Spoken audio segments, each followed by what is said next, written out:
أحبتي في الله أهون سلالنا نبت ور سل شعبان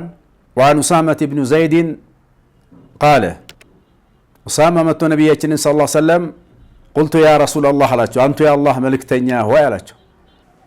يا شعبان ور اندمي صوموت ሌሎች ወራቶችን ሲጾሙ አልመለከቱትም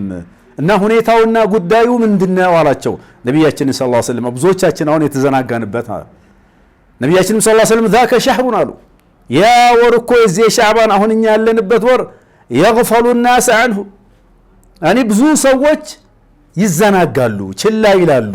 አሁንም ባለንበት ወር ማለት ነው አሁንም በኳሳቸው ላይ ነው ያሉት አሁንም በሐሜት ላይ ነው ያሉት አሁንም ወክያሉ ነው እንጂ ወደ መሳጂዶች እንኳን አይየተጠጋጉ አይደለም ይህ ወር ደግሞ የሚገኘው በምን ወር ነው አሉ በረጀብና በረመዳን መሐከል ላይ ያለው ነው አሉ ይሄ አሁን ያለንበት ወር ማለት ነው وهو شهر ترفع فيه اعمال الى رب العالمين አሉ ነብዩ ሰለላሁ ዐለይሂ ወሰለም ይሄ ወር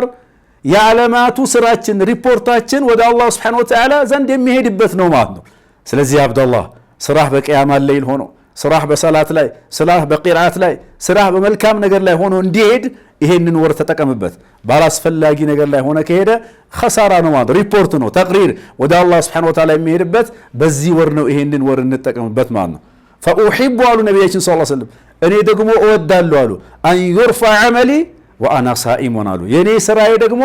ወደ አላህ Subhanahu Wa Ta'ala ዘንድ በሚሄድበት ጊዜ ጾመኛ ሆኜ እንዲሄድልኝ ነው እንፈልገው አሉ ስለዚህ በዚህ ወር ጾም በዚህ ወር መልካም ስራ በዚህ ወር ወደ አላህ Subhanahu Wa Ta'ala ተጠጋ መሳጂዶች ላይ አትጥፋ ኸይር ስራዎችን ስራ ይሄ የሻዕባኑን ወር እንጠቀምበት ወሰላሙ አለይኩም ወራህመቱላሂ ወበረካቱ